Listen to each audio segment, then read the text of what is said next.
Janet Zandy, welcome. We've got one of the founders of Yeah, hi Janet. here, and Michelle Tokarczyk. Hello. Hey Michelle. Hi, how are you? Everybody, Good, good, real good. How are you? Okay. All right. right? Um, as you come in, as we're waiting to get started, if you could introduce yourself by typing in the chat, if you could put your location and one strength that you think a working class background gives to someone, and then we can we can introduce ourselves to each other. Can everybody get into the chat? Okay, Yes, I'm in. great. Yeah, let's welcome everybody into the room. Hello, hello.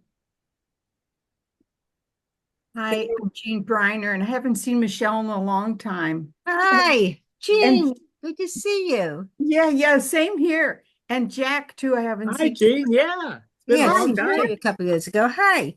We don't come to Ohio anymore. I know. That's okay. Oh, And Hi. Jean, Jessie and Jean, Strive is here. Hi, yeah. Jessie. Hi. Hi. Oh, hey Jess. We're Yeah, getting a Hey, lot guys. of we yeah. we're getting a bunch of people who come to working class studies conferences, but also let's welcome people who don't and who are newer to this network. So we're doing introductions in the chat, so you can see what people are saying. Put your location and any affiliation you want, but also one strength that you think growing up working class gives to someone. Mhm. There's already some juicy. Great. Dave says sense of humor. Yeah. Love it, Dave. Mm.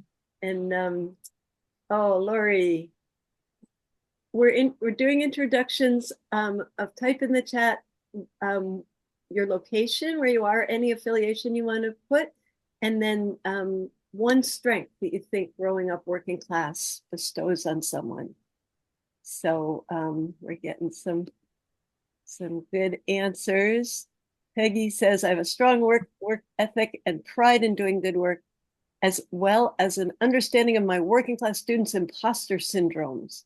Mhm. Imposter This syndrome. was a great idea to start this way, Betsy. I'm loving reading this. Yeah, Mhm. Yeah, we're gonna learn a lot from Paul Dean, but this is a topic on which there's a lot of knowledge in this group. And Ellsworth says strong work ethics, deep resilience. Thank you, Jamie. Hey Jamie. Oh my goodness. Mm. All right, is everybody getting a chance to put their introduction in the chat? Mhm. Oh, Jean, strong daily worker and I'm trying to say and a complete to complete tasks, but I'm running out of space. Takes it. That's okay. That's all right. okay. Yeah. Just that was the whole thing of work. Yeah. Get this stuff done. Oh, Less whining, more work. less whining, more work. Hello, Nicole, my old class action colleague, Nicole Brown. Um, People just coming in, including you, Nicole, we're writing in the chat uh, your location and one strength that you think growing up working class bestows on someone. Janet Zandy, one of the founders of Working Class Studies, says solidarity. It's the core of what we're doing here. And Christine says loyalty. This is becoming an awesome list here. We'll be able to save the chat at the end. So yeah, we're going to get started in just a couple minutes. Oh, Christy's here, leader of Working Class Studies, who says uh, endurance. Nicole says self-sufficiency. And Chris says built-in bullshit detector. I love it. Yeah. Oh, It's good. oh, and Akumba says an embodied experience of social oppression and organized communal power. That's great. Oh boy. Yeah, so we're already into our topic for this webinar. And it's really great that we know Paul Dean is a big resource person on this topic, but clearly all of us know something about this. It's 5 past. Should we get going, or should we give people another couple minutes? Co-facilitators, do you have? Laurel says adaptability. Beautiful. The, um, the waiting room doesn't have anybody in it right now, so maybe we should get going. People can still join us, and Tia is coming in. Give like 1 more minute.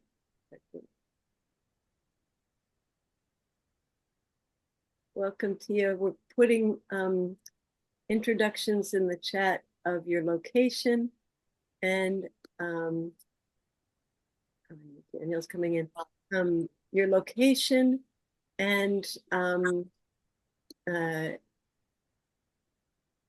one strength that you think growing up working class gives to someone. And we've got a really, really great list going, which some of you probably can't see the beginning of the chat, but we'll share it with you afterwards if we have your email. All right. Well, why don't we get started?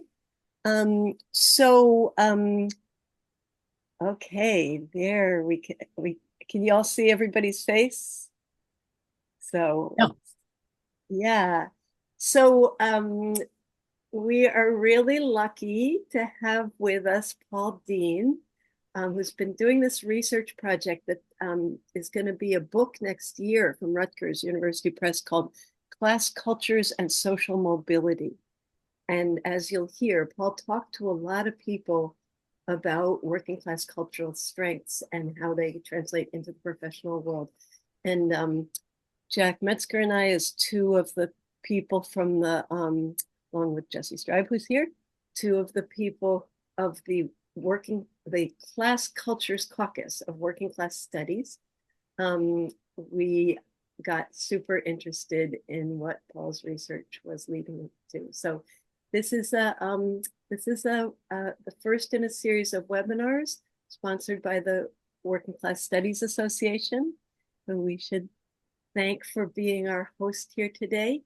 And so what we're going to do, Paul is going to lay out some of his thinking, and then Jack and I have some questions prepared that we'll ask Paul, and then we'll open it up for you all to continue to answer this question about what you think working class strengths are, but also to just ask anything you want of Paul. So great, let's dive in, and welcome so much, Paul, and why don't you take it away? All right. Well, first of all, thank you to Betsy and Jack and the Working Class Studies Association for inviting me here today. I've only been to a couple of WCSA meetings, but I quickly learned that this is really kind of my academic home. Clearly, that's what it's intended to be. I've never felt so welcomed into a professional community before, and it's a really great group of people. So I'm a professor of sociology at Ohio Wesleyan University, and I wanted to introduce my topic by describing kind of how I came into this research. And clearly with Betsy's question asking folks to share strengths of working class background, lots of folks here have been thinking about this and living this. And so hopefully a lot of you can really personally relate to this. But so I, like many of you probably, I was a first gen student. And as a first-gen student, I suffered a lot of imposter syndrome. I think, Peggy, you maybe mentioned that in your comments in the chat earlier, but somewhat as an undergrad, but especially as a graduate student, and certainly as an early career academic, I had a lot of imposter syndrome. You know, I was intimidated by my professors. I was intimidated by a lot of my peers who seemed to be so comfortable interacting with professors. I knew I was there to learn, but I felt like there was this expectation that I would have all of this knowledge, like I was supposed to know the ropes, how things went, right? All those unwritten rules that I didn't know. And it's no surprise that I found myself then really gravitating towards other people in the working class. And so nearly all of my closest friends and my girlfriend, now wife, were all working class first gen people. And we'd get together, we'd connect around our shared background. Part of that connection often meant that we would gripe a little bit about some of our really entitled, wealthier peers. Like, for example, a time where some of our classmates didn't want to do a service learning project in a poor community because it was in a poor community. They went and complained to the administrators. Or this time in grad school where I lent like one of these, the book that maybe meant the most to me in graduate school to this really wealthy classmate. And she never returned it. And it's the most stupid thing to stick with me after all these years. But when I was in grad school, I was so poor. I would stand at the photocopy machine for hours copying entire textbooks. And this was like a book I actually bought and meant a lot, right? And didn't return it. And it just really got me, So I think through some of that, I think we also had a bit of a chip on our shoulder. We felt like maybe we were maybe a little bit more real than some of these other students. We worked our asses off. We could joke with each other in a more relaxed way. When we were together, we could really let our guard down. Most of us were also attracted to majors and professions where we could really give back. Not all of us, but a lot of us were give back to our communities. So when we were in grad school and when I would become an academic, we all had this learning curve building up what I would come to learn as middle class cultural capital, right? Within sociology, we use this term cultural capital a lot. So we had to acquire this cultural capital, and sometimes we could do it okay. A lot of times we fell on our faces. And to this day, there are plenty of ways in which I'm still lacking plenty of cultural capital despite being a professor. And by the way, if you're not familiar with the term, cultural capital just refers to the skills, dispositions, attitudes, institutional knowledge that helps you to navigate a particular context. So with my friends talking about these kinds of things that we had to learn and talking about all being surrounded by all these wealthier peers, a lot of our conversations also went back to how we didn't want to lose all of our working class roots along the way. We took pride in where we came from. It made us who we were. I'd really come to lean into my working class roots as a professor. And slowly I was talking with those friends more and more about, how those roots were showing up in our professional work in unexpected ways that we really appreciated and that we would really connect over. So those are the early seeds of this project on working class cultural capital. Now, if you're from the working class and you're upwardly mobile into the professional middle class, you need to cultivate middle class cultural capital to navigate the professional world. This study is not a critique of that existing work in any way, that work that focuses really more on social reproduction, but rather it's to sort of supplement it and look at some of these nuances for those of us who do climb the class ladder, how we might choose to navigate that and how we might use our working class roots and our professional background.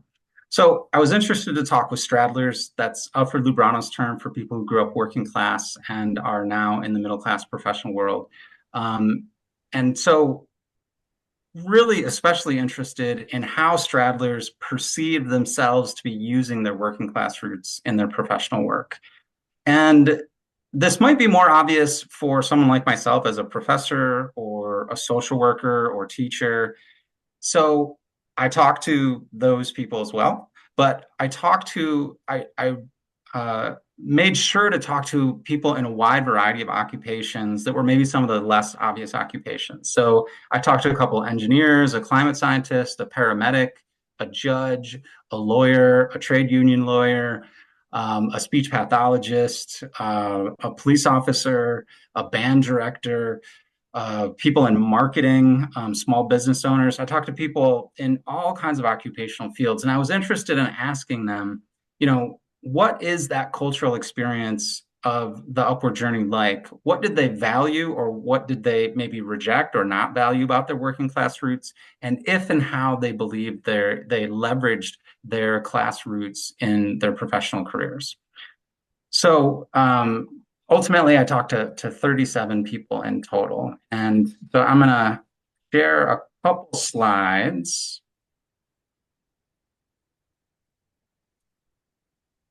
Okay. So hopefully that's full screen there. So the theoretical foundation for this work is rooted in these class cultures that Betsy referred to earlier. And so this is part of what I draw on throughout my research. And what this research shows is that working class people tend to relate to one another in a particular kind of way, using particular kinds of language and communication patterns. They have a sense of themselves in relationship to a group in a specific kind of way, and who they like to hang out, who they don't like to hang out with. We have a particular set of tastes, are more likely to be intimidated by people in positions of authority or have this sense of constraint. We have certain sets of values that we adhere to, right? So on the one hand, there's working class people tend to adhere around a set of cultural traits in that way, and middle class people in another set. Now, of course, this is not all black and white. And in our everyday lives, right, we pull from, maybe we straddle both of those, but these are ideal types, and we more than likely tend towards one or the other depending on our upbringing. So part of this is important because the institutions of upward mobility, of course, are dominated and shaped by middle-class culture, right? So those people who are socialized in a middle-class culture, they have an advantage in getting ahead within the institutions of upward mobility, education, especially higher education, and the professional world. For us straddlers or people trying to climb that class ladder, it's more of a challenge. We have to learn those things. And so the question is as we're learning those things, how do we relate to our working class roots? So Betsy and Jack asked me to keep my introduction really, really brief. So this is the last thing I'll say before handing things off to them. But out of my 37 interviews, I coded them using qualitative methods and put these forms of working class cultural capital into these 4 buckets. So these 4, as you can see on the table here, are cultural empathy, working class norms, language, and communication. This group of codes sort of maybe we could think of as multicultural capital of translating, code switching, and decoding. And finally, working class dispositions, which as I was looking through the chat and you all were responding to Betsy's question, I think a lot of them really came up in this working class dispositions category. So I won't say more about this right now. I think our conversation will dip into pieces of this. But I'm going to pause there and stop sharing and hand it back over to Jack and Betsy. Yes, I'm going to ask the first question, which is about empathy. It's one of the most important cultural traits, working class cultural traits you focus on. And I want to specify that empathy isn't just compassion or kindness. It should lead to that, but it's actually an ability to imagine and understand another person and their circumstances. And according to you, working class has more of that than the middle class does. What's the logic and evidence for that? And how is that a benefit for achieving professional success? Yeah, this was really fundamental in my interviews. So when I asked my respondents what they used in their working class roots, what they valued in those working class roots in their professional lives, more than anything, people said empathy. It was in just over half of the interviews. And I did want to be able to share at least one story at length, so I did prepare some slides specifically around empathy. And I say wanting to share a story because in the book, I've really tried to use a story-driven format. Even though the book will be published with an academic press, Rutgers University Press, I didn't want to write a book that my first-gen students couldn't read and couldn't, get excited about and be engaged with. And so I wrote it to be accessible, and one of the techniques of that is through the storytelling. So I'm going to go back to the slides here, and I'm going to share this story of Amanda. So Amanda grew up in LA, and her parents worked in Hollywood. She was one of a few white people that lived in a segregated Black and brown neighborhood. She saw lots of friends growing up that got beat up by police, either for being Black or for being gay. Her parents would get random bursts of money in as they had gigs in Hollywood, and I could mention a few 80s sitcoms and stuff that many of you would recognize that her parents were working on. But there was also a lot of period where money wasn't coming in. She spent a lot of time without food in the home or without housing at all. She slept in some unusual places for many parts of her childhood, including an art museum. She shared the story how she would sort of like act like she was entering the museum with this family and kind of like tag along behind them really close and sort of sneak in and then just not leave for the night. And she would frequently stay there. That's going to be really interesting because of where she ends up working that I'll share in a moment. But as a teenager, she worked a lot of odd jobs. She also learned that she could steal hubcaps and car batteries and sell them just to be able to get food to eat. She only applied to colleges that she had heard about on TV through popular culture. Her parents didn't go to college, and she ended up majoring in marketing. So she graduates and goes to Silicon Valley and starts working for tech startups in the 90s, where there's this first internet boom. And she, on paper, is really quite rich, but she can't cash out before the bubble bursts. But she's still making a lot of money, but not enjoying the work at all. Except for when her company has her do these pro bono projects. And she worked for the Boys and Girls Club of Silicon Valley. She worked in climate education, and she loved doing those things.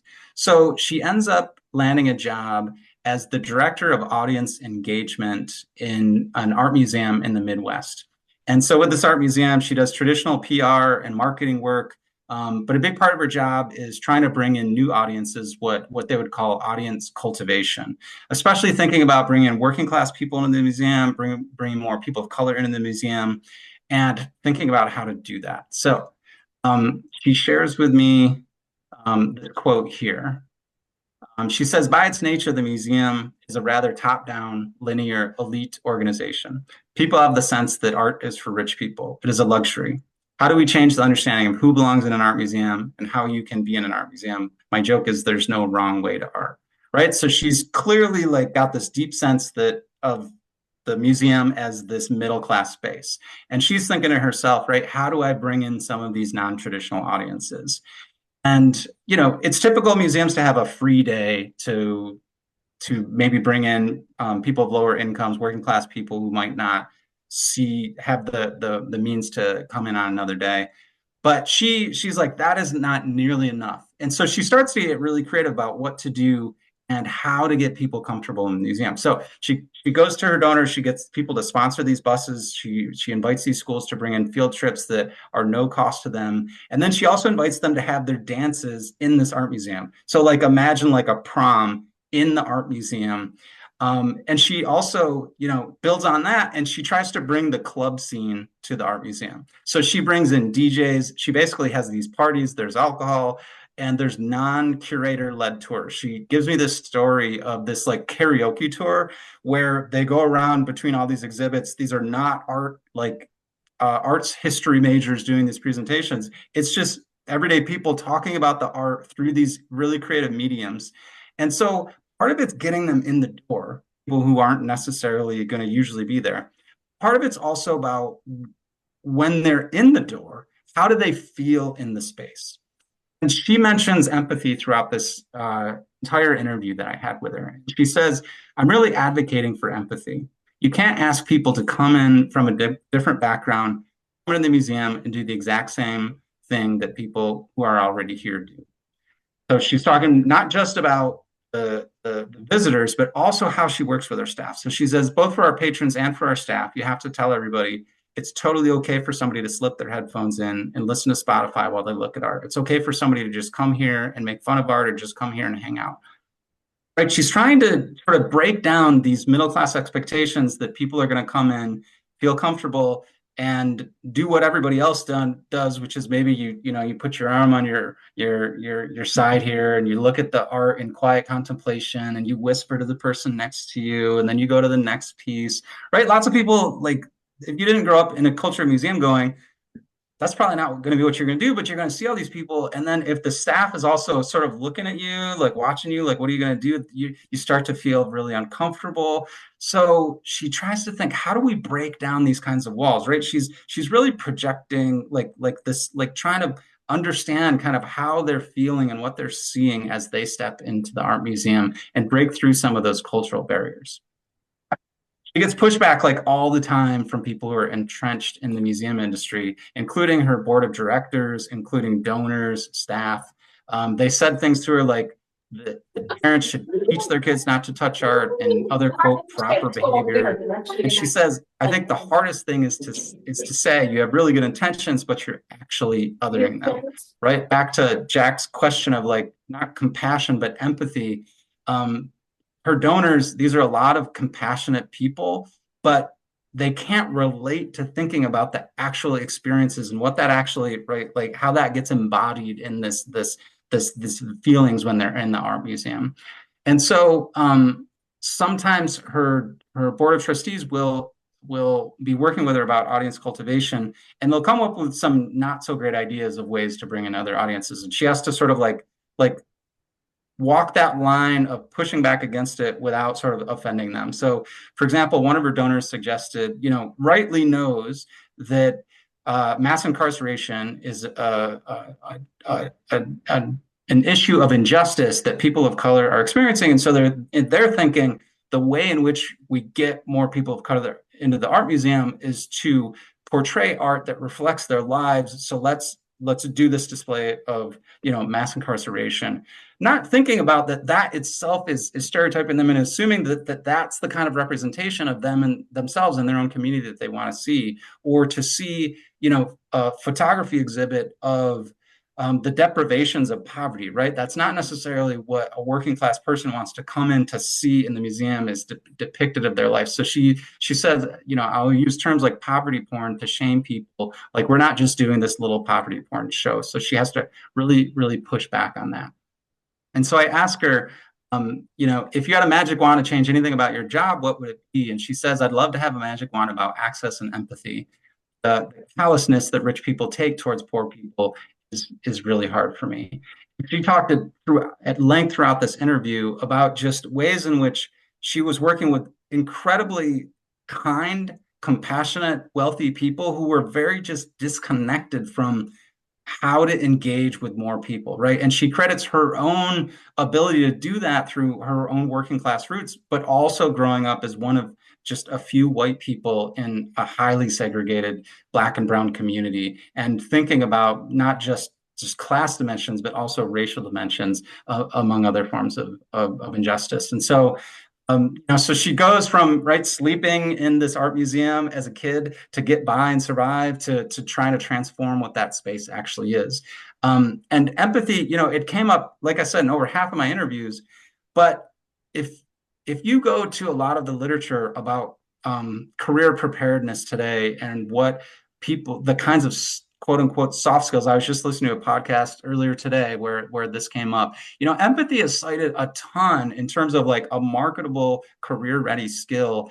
And even for, business publications like Forbes and other business magazines, emphasize it as this major leadership skill. So it's really a key advantage in the labor market to be able to show this kind of skill that people have, that if we can, tell stories of ourselves to think about how our roots shape that, right, can be one of these assets. So I know I talked for quite a while to your answer to your question there, Jack, but I'll stop there. Okay. Betsy?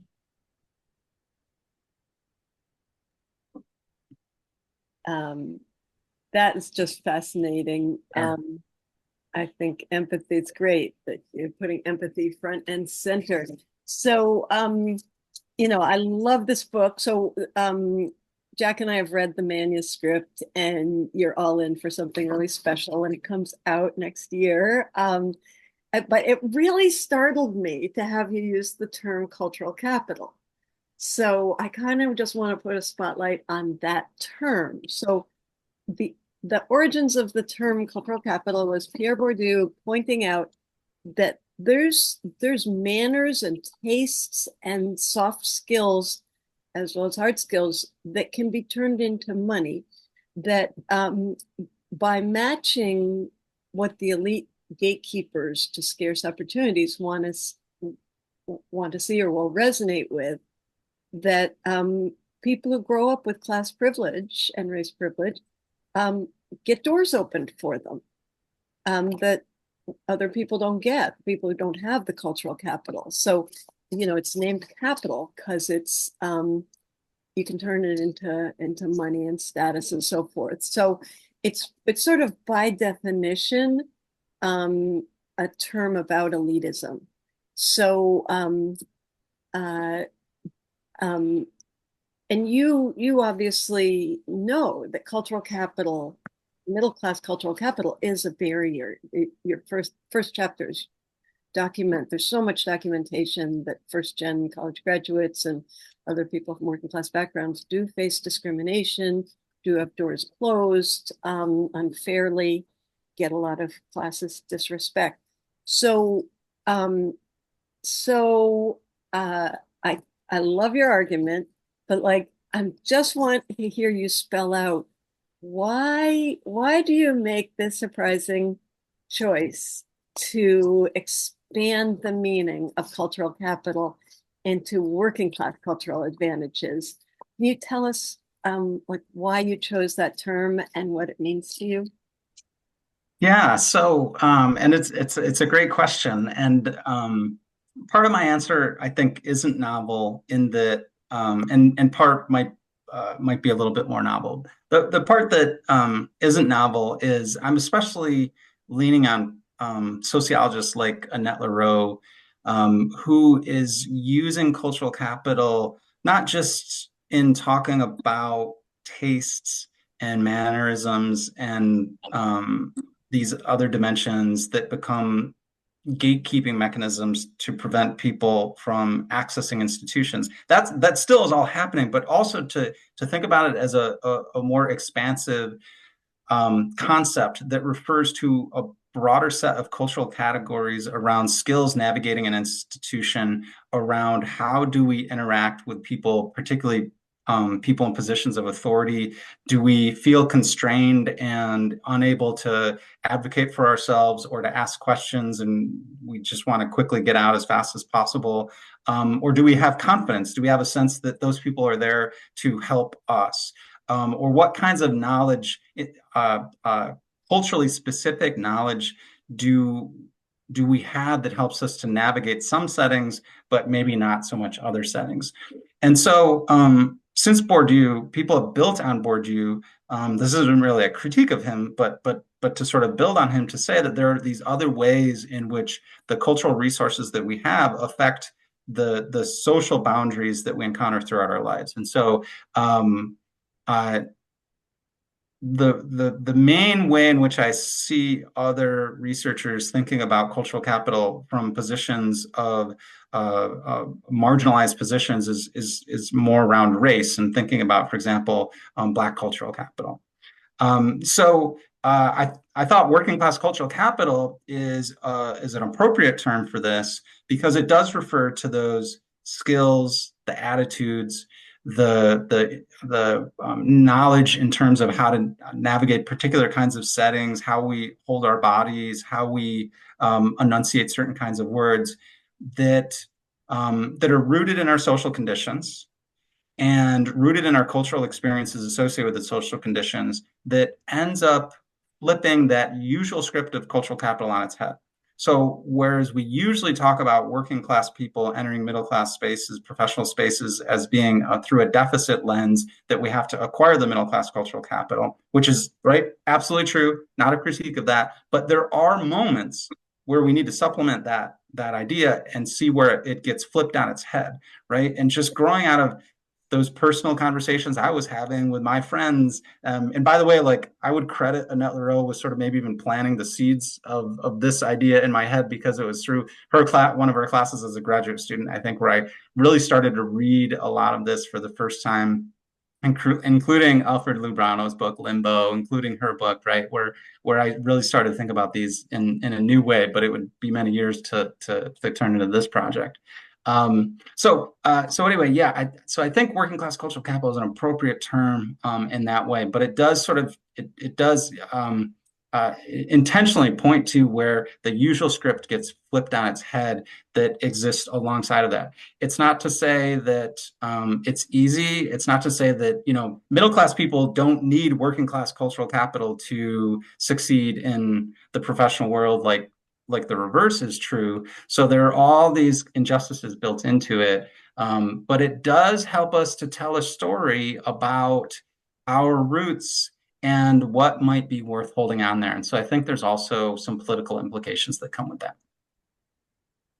Okay. One of the things you claim as a working class cultural trait, not as important as empathy, but is authenticity. So I want to know, what is authenticity, and how do we know that the working class holds it in higher value than professional middle class generally, and how does it become an advantage? And I specifically want to say, doesn't it sometimes hurt you to not be performative? So Yeah, absolutely. So if you go to the academic literature on authenticity, it is like this very sticky, muddled term that people tend to avoid because it is so difficult to objectively define it. And so here we're really looking at these subjective definitions of authenticity rooted in this kind of cultural sociological approach. And it's about how do people make meanings of authenticity and how they know it when they see it.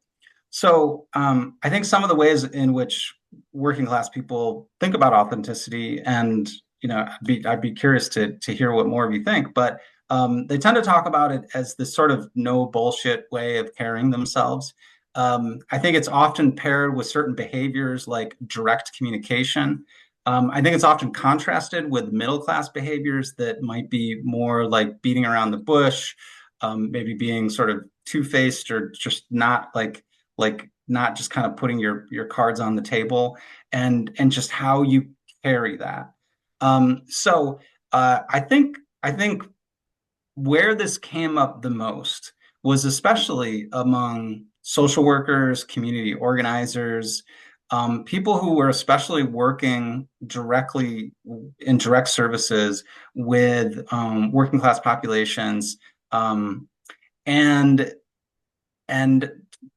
talking about, you know, navigating tense situations and being able to gain the respect of someone that they're interacting with. So, for example, a social worker who works in a foster care setting and is dealing with a parent who might have their child taken away, right? How do you deliver the news that they need to do certain behaviors to keep their child at home without the state having to take them away, right? And so talking about how we have this clear power dynamic of someone here here's someone coming in from a professional background with all the institutional authority of the state behind them, and a person who has such a fundamental dimension of their life in parenting as sort of in their threat, right? How do you navigate that kind of situation? And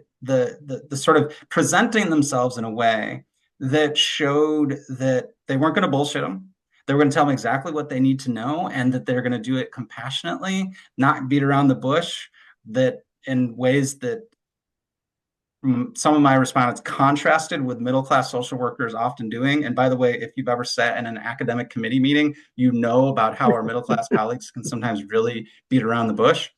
And so just really thinking about that kind of way of carrying themselves.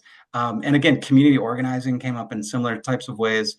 And so, if we think about like, why did Harris pick Walz as her VP, right? Like, he carries a certain kind of authenticity with a part of the electorate that they're trying to build credibility and to relate to, right? So I think there's a connection there to current politics.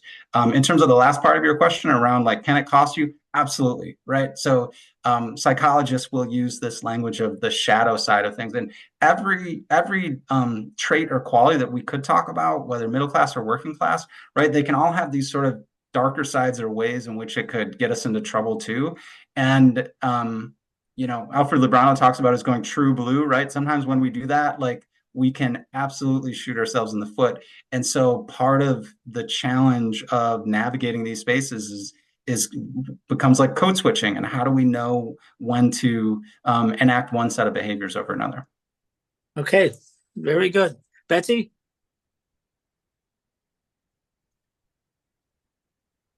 Sorry for my delays and unmuting myself. So I really like how much of this book is about language and communication styles, because that's something I'm fascinated by, and that I think is just really fundamental to class culture differences, is we don't all talk alike. You point out, you document how working class communication styles and language it gets misinterpreted, or doesn't, ends up not connecting well with upper middle class professionals. But I'm really interested to hear you say more about how in certain professions, like some of the ones you're talking about, fluency with working class speech styles, the ability to class code switch, as well as maybe if necessary race code switch, but the ability to code switch and the fluency with working class speech styles and communication norms give great advantages. So can you say more about that? Give us some examples. Yeah, absolutely. So there's a lot of examples in the literature of middle class settings that are dominated by middle class professionals, and ways in which typical working class behaviors and cultural cues get misinterpreted to the detriment of the service that they're trying to provide or the function of that institution. So for example, there's a lot of research of ethnographies in schools, elementary schools, high schools, that where you have working class kids or middle class kids in a classroom, and the working class kid is less likely to ask for help or to ask follow-up questions for help. They're less likely to push back on the authority of a teacher, because they've been more likely to be socialized into what the signs of respect are for people in that situation. Whereas the middle class student is more likely to be prompted at home to sort of ask follow-up questions, to dig down, to advocate for themselves. And if we have teachers who've all been socialized into middle class homes and not been exposed to the different behavioral cues and the cultural traits of working class students, it's really easy to misattribute those children's behaviors and activities as either a lack of interest a lack of intelligence or capacity, and to perhaps not give that student their one-on-one time sufficiently, or to perhaps misidentify something as a behavioral issue that is in fact something else. And so the Stradler teachers that I talked to, talked about the ways in which they really tried to build a sort of group-oriented classroom in which they're really focused on developing children's confidence and interacting with children in that respects that kind of sense of understanding of where they came from, right? And so there's also existing research out there advocating for hiring, right, of more working class professionals in these sorts of settings that can bring some of that cultural knowledge into those contexts. So I'll also share a second example. I don't know if Barbara Jensen is here. Barb, hello, if you're here.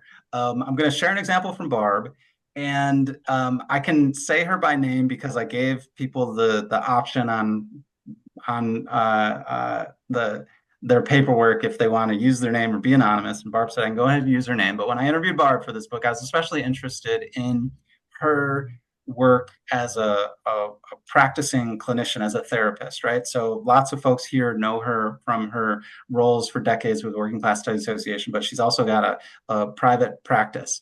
And what I love about her work is that she often works with mixed class couples, or specifically working class clients. And if you grow up working class, you know that, one, we are not socialized to seek out therapy. We are told that if you got a problem, you deal with it your damn self, and you just figure it out, and you buckle down, and you just try harder, right? The profession of counseling is largely dominated by middle-class people, both on the clinician side and on the client side. But it's not all black or white. We get working class and Stradler clients in, as Barbara does. And it's she talks about examples in which, right, if you're working with a mixed class couple and, one partner is from the middle class and wants to socialize with their boss after work, and the working class partner is just like, why are we interacting with our boss? Like, why don't we hang out with our other friends?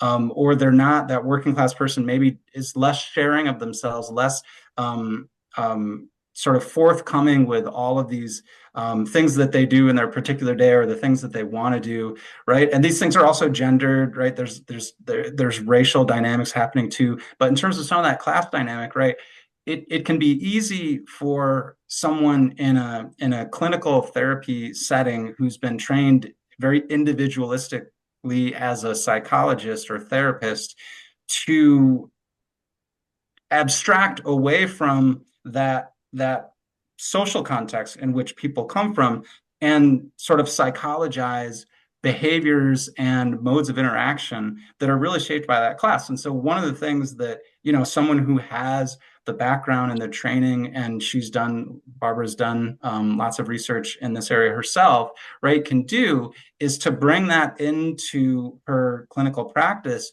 to better help people manage relationship conflicts, and to manage what they might be seeking out of therapy. And so I think again, just to reiterate, middle class norms and training and socialization can often lead us astray.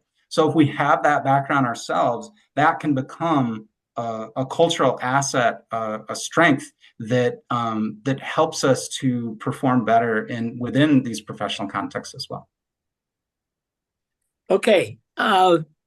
We're not able to cover all of the working class assets that you cover in your manuscript and in your book.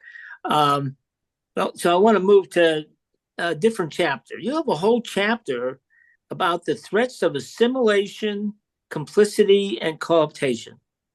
And my question is twofold. Isn't a working class person becoming a middle class professional all about assimilation? So why are you calling these things threats? Yeah, so here's a sort of political undertone or implication of the work, right? I mean, so there's there's sort of like, how can we think about cultural capital in this more expansive way? And how can we sort of come up with these objective categories that are powerful analytical categories to help us better understand the experience of social mobility and inequality? But there's also a kind of political interest here. And that's in part that what I would love is for people who read the book when it comes out to also have more sense of pride in their working class roots. Now, I don't want to romanticize working class life. Like, there's lots of struggle, as we all know. There's lots of things that maybe we're not proud of from our own communities, or things that we don't necessarily want to be a part of, right? So it's complicated. But the narrative of the American dream and the cultural narrative that the broader cultural narrative to which we're exposed is one of assimilation, does encourage us to take on a particular set of behaviors and traits and cultural experiences that are perceived to be better, that are perceived to be like, that's what we are quote unquote supposed to do. And I think, at least in my experience, and I won't say this for everybody I interviewed, but for a lot of people I interviewed, right, that is something that they were wary of. Like, they wanted to hold on to some of where they came from. Social institutions are all working against us to reject those working class roots. I mean, yeah, there's some political talk about, like, especially in a climate like now, and as people are trying to understand how working class people can support Trump, there's sort of some of this rhetoric to think about, like, what the working class has to offer. But by and large, right, it's not a story of pride and celebration. It's a story of how do we get them to look more like what they're supposed to look like. So I see that as, if we do that, we're going to lose something in the process. There are really tough things about being working class or poor that I'm glad I don't have to live in my life now. But there are things that I also really want to hold on to. There are people that I know that are so happy to run from their working class roots as fast as possible and never look back. And that's a choice. But I think if we look at that existing research on class cultures, and Betsy's contributed to it, Jack's contributed to it, others here have contributed to it, there are some things worth holding on to there. There are some really beautiful things worth there. And I hope that some of the stories that I've shared will reflect that and will encourage some of that. So the chapter addresses assimilation, complicity, and co-optation, right? So we could also use working class cultural capital to do harm, right, to our home communities. I still, how do we want to talk about JD Vance, right? But here's someone who, even if he grew up in a middle-class suburb in Ohio after his family moved to Ohio, right? He writes this book that's about that Appalachian family and sort of, uses some of this working class cultural capital and for the exact opposite effect, right? And he's pushing this kind of pull yourself up by your bootstraps narrative that does real harm. So we could, that's complicity, right? That's complicity in a system that is going to continue to keep working class people down. So we can, you can use these for good or bad. And hopefully if we understand these systems and see something worth keeping there, then we'll want to hold on to that. Okay, thanks. Let me just say, we're just going to ask one more question. Jack's going to ask one more question, and then we'll open it up to all of you. So and that last question is about your last chapter, Paul, which is lessons for how to be a good straddler. And I just want to note that I wish I had had this book. I came up at a time when it was a lot easier for first-gen students than it is now, when higher ed was expanding and I wasn't so competitive and middle class wasn't as snotty as it is now. But yeah, I just think it's really valuable, the whole thing for any first gen student. They're really gonna like this. And in the end, I didn't know sociologists were allowed to do this. You have lessons for how to be a good straddler. Um, and one of the most important of those, I think, is embracing the conflict of cultures, the cultural dissonance, embracing it, that professionals from middle class backgrounds are bound to experience. But then you have a lot more specific lessons for how to be a good straddler. You can't cover them all. We don't have time. But what do you think the most important is or are? Yeah, well, since you specifically mentioned the conflict, let me start there. I think in my just when I talk with fellow straddlers about through the whole experience of doing the interviews and writing the book, a question that I frequently hear or that we would talk about is, is it ever possible to like straddle classes and be at peace? Like is that possible? Like, because if we're upwardly mobile, there's a reason why we want upward mobility. We want some of the things that are part of the middle class life, whether it's economic security or sort of this value of self-actualization, right? There are things to desire about middle class life as well. So if we want to hold both of those two things together when they often are in tension with one another, can we ever really be at peace with that?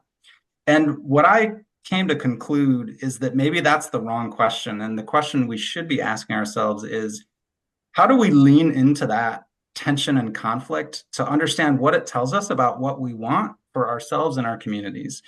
And I think when we experience that inner conflict or sometimes interpersonal conflict, it can be a little bit of a guiding light of reflection as to helping us make sense of those moments and of that time.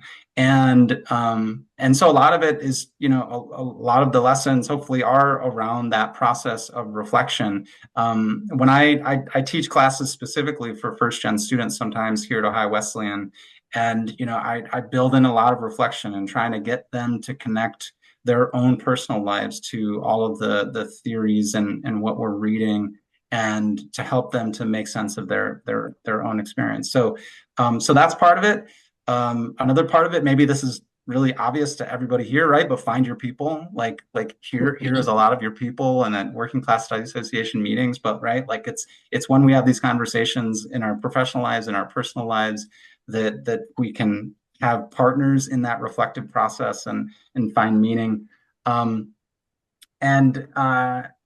as a last point to say that as we do climb that class ladder and move into these positions of authority ourselves, right? How can we use that authority and our positions to do better for our communities? How can we start to maybe push back on organizational policies, whether that's in the class in higher ed or in a corporate office?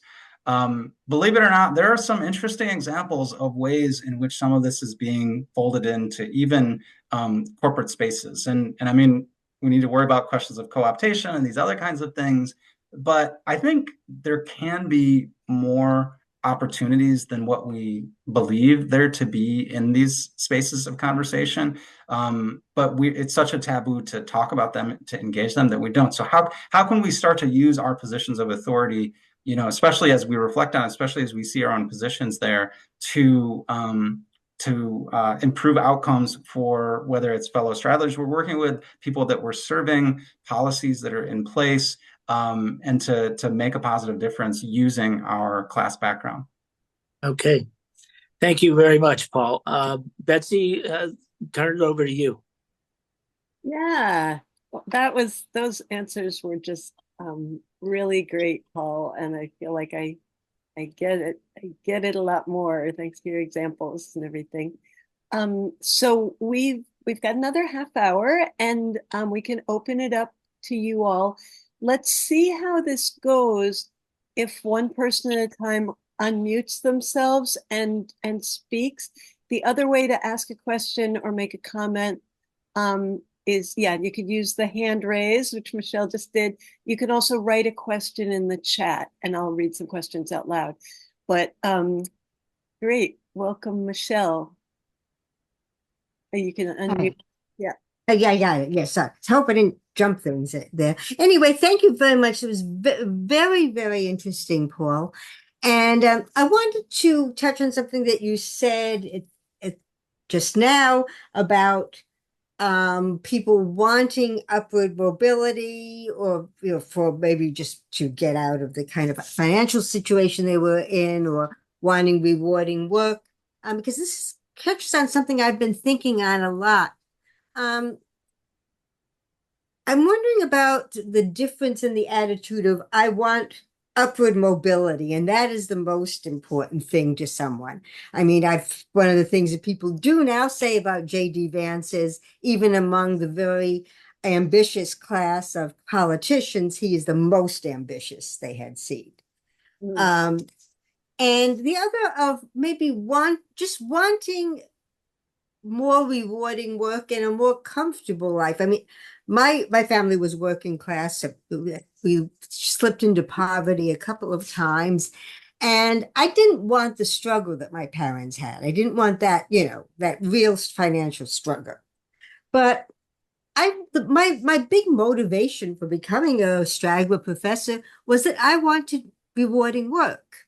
I also didn't want to be a toll collector like my father, or be at home all the time with like my mother. So, what can you say about those two motivations and how they are in conflict or interact?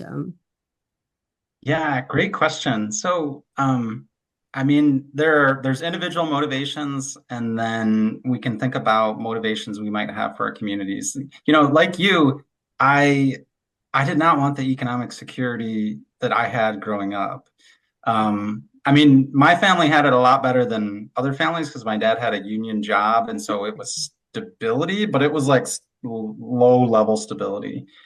And so when I went to college, I was like, well, how do I get out of this? Oh, I become a business major. That's how you make money, right? And I absolutely hated it. When I tell my students in my sociology classes I used to be a business major, they're like, and right, but it reflects that desire, right, which is a very human desire. I think in my case, when I made my call for participants and I was trying to recruit people, right, from all these different kinds of occupations, I specifically put in there into that call, like looking for people who perceive themselves to be supporting or working with working class or poor people in some way. Like I was actively trying to find, right, for people who are in that space that might have more of a consciousness around how these roots inform what they ended up doing to sort of tease that out. So this is not like a random typical sample. This is not capturing all of the people who are just like, get me out of the working class, see you, and I'm gone, and let's make a lot of money, right? There are plenty of people who are motivated by that. And so what I hope for is, right, by capturing students and other straddlers who are trying to reason through these things, how can we help them to, part of this is about a consciousness building, right? Building a class consciousness in a way that they desire to do that kind of class uplift too, right? There's this beautiful frame from Black women activists, right, of lifting while you climb. And I think from a class perspective, right, that's exactly what like we want to facilitate. And it's about building that kind of class consciousness. Now, having said that, plenty of my 22, 23-year-olds I teach at a typical liberal arts college, right, where like 18 to 23-year-old population, plenty of them are going to get out of college. They're going to have a bunch of debt. They're going to need to take on a decent paying job and maybe pay back some of the debt. And they might not be in a position to be able to say, and now let me find that a dream job where I can change the world. They might have to take something else. And you know what? That's a real problem. And so for those people, right, like as they're finding that work, right, how would they start to, like, if this is a goal for them, right, if they built some of that class consciousness or other sort of social justice goals, right, how do they try to think about doing that in their workspaces, wherever that might be, and whatever occupation that might be, and how might it shape their desires for the future, right? This isn't all just like, oh my God, I learned about these concepts and now I'm going to quit my job and go to this other thing. Like it can't work that way. For it can't, or if it does work that way, you lead a very privileged life, and good for you. But right, it's so much more complicated than that, and we have to think about these things in the long process. And really, ultimately, it's about building class consciousness and building solidarity. Thank you. Thank you. I see Nicole's comment in the chat, and I wonder, Nicole, do you want to say it out loud? Or I can read it. Would you like to unmute yourself? It's about the leaning into the tension. Oh, so sorry. I was trying to find that unmute button. I'm so sorry about that, Betsy.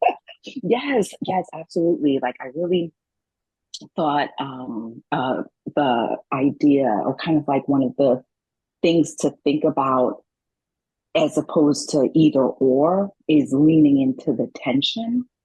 So I thought that was a great point that you brought up, Paul, right? And that I feel I'll always be a straddler, and because I do embrace the positives of that working class background that I have, as well as knowing why, which is very similar to everyone who spoke. Why I went to college, why I went and I got a master's. It was so I could have economic security more so than what I grew up with. But yeah, I really like the idea of I may not have the answer right now, and that that pension is going to exist. It's going to exist until I retire, or Yep. until I pass away, and there's no easy answer. So it gave me some kind of relief to know that this is something that I can continue to think about and lean into. That was so beautifully put. And I've mentioned Alfred Lubrano a couple of times. I was able to interview him also for this research, and he in his book Limbo, right? It's a couple decades old now, but it's just a beautiful book. And the last couple chapters, or one of the last chapters, is something like the duality or never-ending struggle, right? Like he really portrays it as like, it's really impossible to kind of overcome this tension, and like you'll always like be unsatisfied, and maybe he's totally right, but I tend, the more I've gone along in this research and talked to more people, the more I feel like, if we can, like, is it possible to just kind of accept that the tension is part of it, to a place where you can be at peace? Like, does it have to be one or the other? If we sort of just know that that's a part of it, like, can we just manage that, like, within our emotional selves more effectively? And if we can't, right, like what kind of freedom does that give us? I don't know, maybe it's too optimistic, maybe I have rosy colored glasses on, and I'm just trying to convince my students to grow some class consciousness and lead the next revolution. But but I do feel like it might be possible. Great. Barbara's got her hand up. You want to unmute, Barb?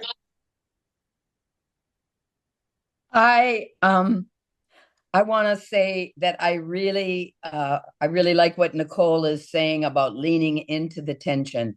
I mean, there's other ways that this is true in my life, but being a person who lives on a border of some kind, whether you're gay and not everybody knows, whether you're working class but you're surrounded, everybody looks at you as a professional. I think there is it's not the most stable place to be, but the view is incredible. to be on the border, and I even Lebrano, and Alan and I've had many chats, and he has a very negative view of growing up. But then again, he grew up in Bensonhurst when it was at its worst, and I grew up in Minneapolis, and it's a whole different world here. So I think I had a lot more positive experiences. I have a big family and so forth, but we laugh about it because Jack and I said crossovers and he said straddlers, and he's really a crossover. He left behind and he's someplace new. Whereas Jack and I think to some extent have much more tried to, because of our large families and Jack's wife's family. And, we've straddlers. We're much more straddlers than crossover. At least I am, certainly. But I really like what Nicole is saying about and in Lebrano's book, when he's interviewing Rodriguez, he says, isn't this hard? And Rodriguez, what was the book he wrote? I'm trying to The Hunger of Memory. The Hunger of Memory guy. Fabulous book. And so Lebrano's saying, well, isn't this really hard on you? And then, it's hard on me. And the guy looks at me and said, are you kidding? He said, my life is so enriched. I get to see all these different worlds. And he had a really, really hard time. I mean, he was forbidden from speaking Spanish, his own native language, because of the class and racial pressures at the time. And yet I feel incredibly enriched to get to be parts of more than one world. The only world I really know nothing about is that of the wealthy. And I think I'd have to lose 30 pounds before I could even get into a place where there were wealthy people. But Barbara Ehrenreich tried to do a third book about the wealthy. And she was, it was just like they said, no, you would have had to have had so many surgeries already by now, that it just wasn't doable. But so I just wanted to underline that. And I also wanted to say, in particular, what I love about working class people, be they clients, family, friends, or crossovers, or straddlers, and is the two things that I noticed that are the most different in my clients is the amount of community that my working class clients have. And it may not all be perfect. Somebody, the boyfriend might be doing crack. God knows what might be happening, but there are people in their lives. And my middle class clients have a much harder time with isolation, especially in this post-COVID era.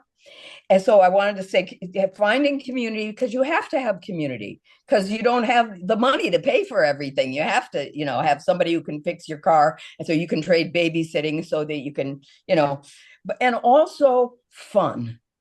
I think that's something that we are privileged about. When we're working class people, get to laugh out loud. They're trying to, talk about Kamala's laugh is too, it's from her belly. It's like a gut laugh. It's a real laugh. It feels real to me. So also how often working class people use the term honestly. And what they mean is and that's a prefix that I don't hear middle class people use much. But what working class people often mean when they say, well, honestly, is what, like, I'm going to drop whatever facade I have right now and tell you the truth. Right from my gut. And that's their working class self that they're talking about. So fun, genuineness, and community are real assets that I will never let go of. That's Yeah, amen. And two really quick follow-up points. On that idea of the border crosser, right? There's a philosopher, Jennifer Morton, who wrote this wonderful book just a handful of years ago, Moving Up Without Losing Your Way.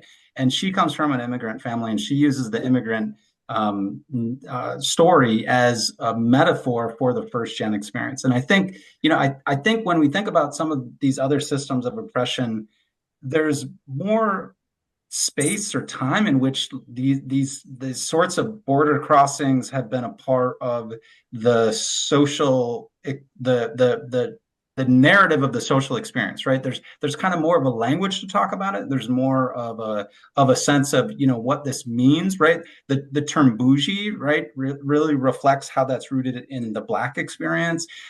So from a class lens, in an American context where we are socialized to not really see or talk about this, there's not as much there for us to grasp onto to be able to talk about it. So I think it's really helpful to think about some of these other systems as ways to think about linking it to. And of course, there's no single working class experience either.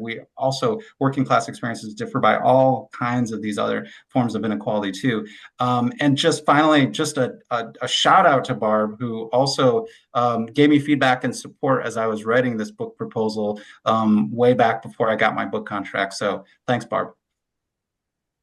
Let's see if anybody else would like to raise a question or a comment or a working class strength.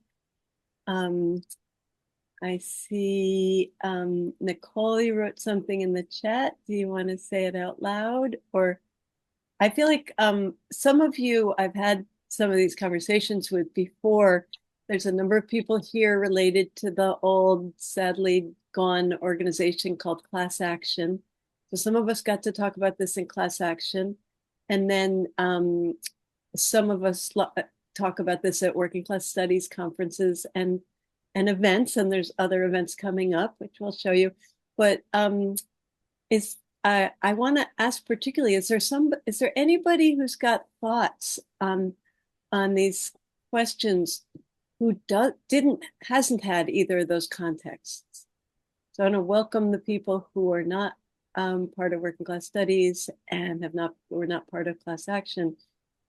Is there anybody? I'm new to this. This is Peggy. Great. And I'm new to this group, although not new to working class studies, which I've kind of done in isolation for a long time because there wasn't a group or I didn't know about a group. But I was just wondering if anybody else in academia, I'm a straddler like a lot of professors, but is there anybody else who worries a little bit about sort of what we are telling our students that education is going to do for them nowadays in this climate and culture that we're in?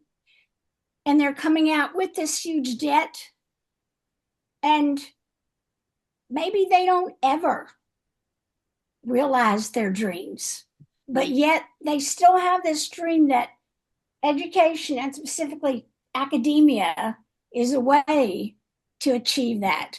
I mean, and it's a wonderful place to work. It's fulfilling and all of that. But I came from a time when you could get a national defense loan and your whole education, and you come out owing maybe $5,000, and you could pay that off pretty easily, even on a teacher's salary. I was a high school teacher first, but I kind of worry about the messaging that we're sending students about the ability to navigate that boundary. And it seems to me that the boundary is getting wider than it ever was. I'm seeing a lot of nods and thumbs up symbols. Would anybody like to respond to Peggy's point about what are professors telling their working class students? I can respond, but I'll pause and see if anybody else wants to talk first.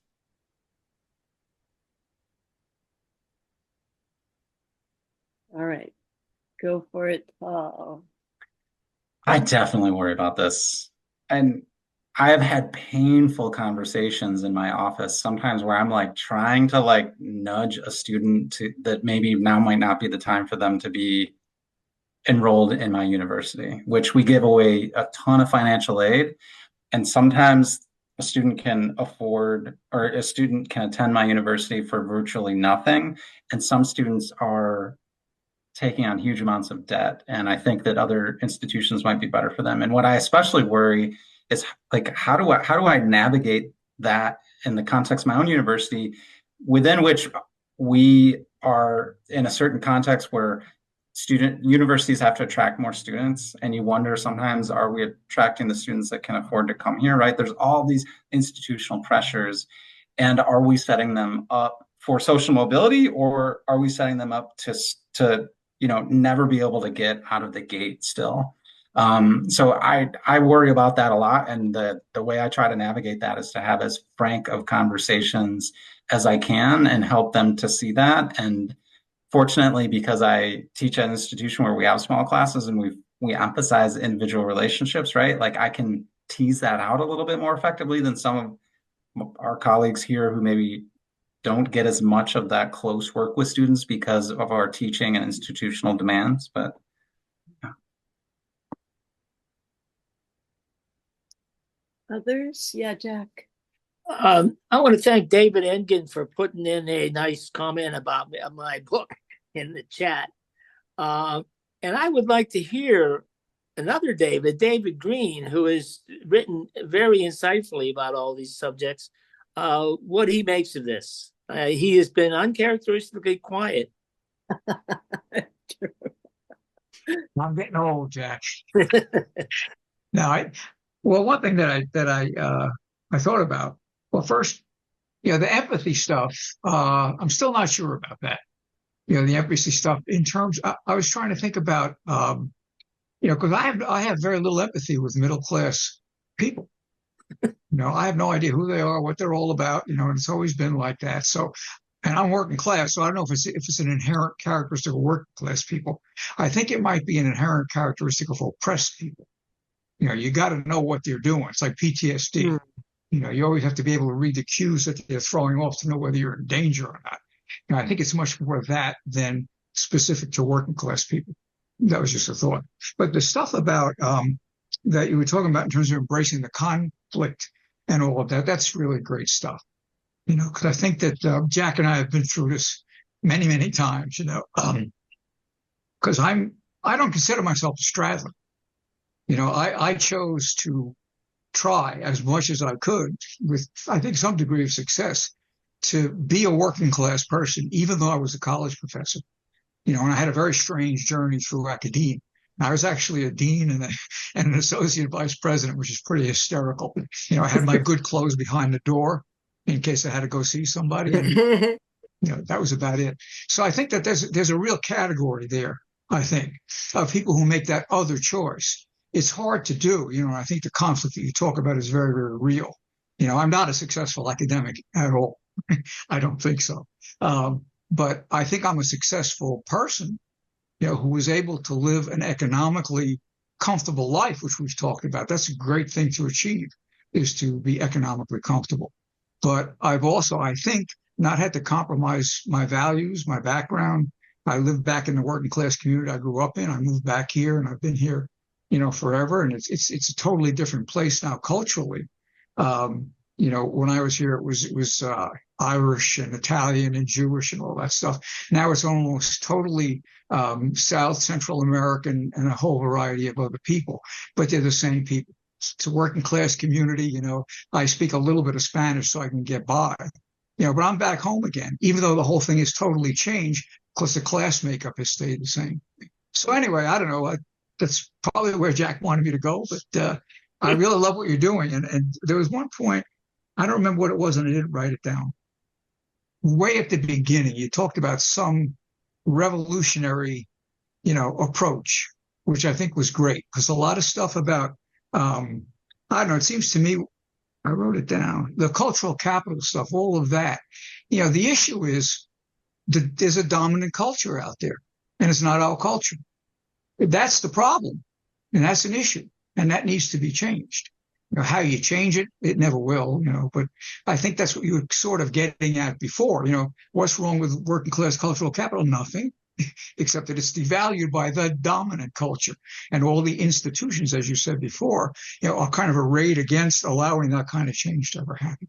So anyway, now I spoke a lot, Jack. Thank you, Dave. We've got some great stuff in the chat if people are following there. But maybe we're starting to get ready to wrap up. Maybe I can just follow up on one last point there. Another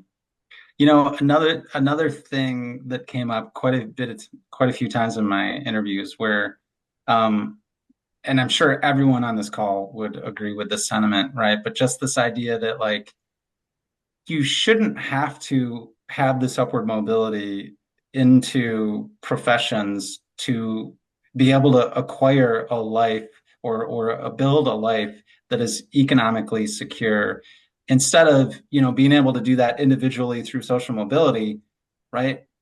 We need to have policy change and systems change that lifts up that bottom to make working class jobs sustainable for what we expect as a culture and as a people, right? And so this idea of, it being tied to social mobility is just part of that really problematic narrative that we have. But as it's not really an either or. One of the people I was really lucky to interview, Nina Turner, who was former Ohio State senator, and she co-chaired Bernie Sanders' presidential campaigns. She last year started a new nonprofit that supports unions and is trying to build the union movement, right? So it's about, all the people I interviewed are these individual stories of upward mobility that if you look at them one way, it'd be like, see, people can do it. They can climb the ladder and lead these great lives. And that would be a really awful reading of what what I would hope people get, but rather that, like, how do we do that, but also build this society within which we want, that lifts up working class people more broadly, so they don't need to necessarily do not everybody is going to go to college, right? And they still deserve to have that kind of life too.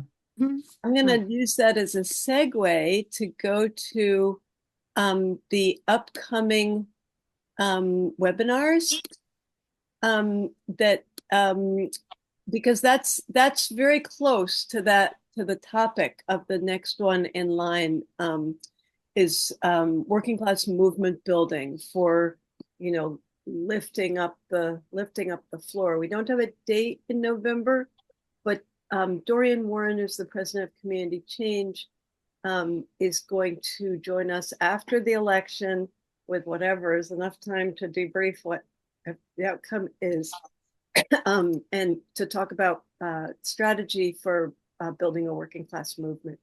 So we're very excited to have Dorian. He's amazing. That's a picture of him and me and Jack there, because he keynoted at Working Class Studies year before last year. Mm-hmm. And then in January, this will also be debriefing the election in some ways. We've got Jonathan Wilson Hartgrove, who co-authored White Poverty with Reverend William Barber, coming on January 23rd. That book is really profound, and his title of his talk says it, exposing the myths about race and class to, for the sake of restoring democracy. Yeah, hope that we can, this has been really great tonight, and hope that we can do it some more, keep this Talking Class webinar series going.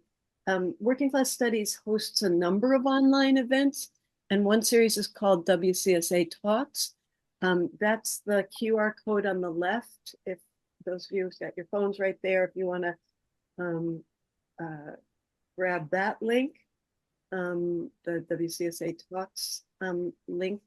They've got some events coming up, and Jack and I are going to keep doing this series that we're calling Talking Class. You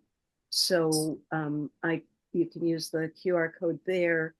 Go to the classmatters.org, where I'll keep a live list of upcoming events on that website.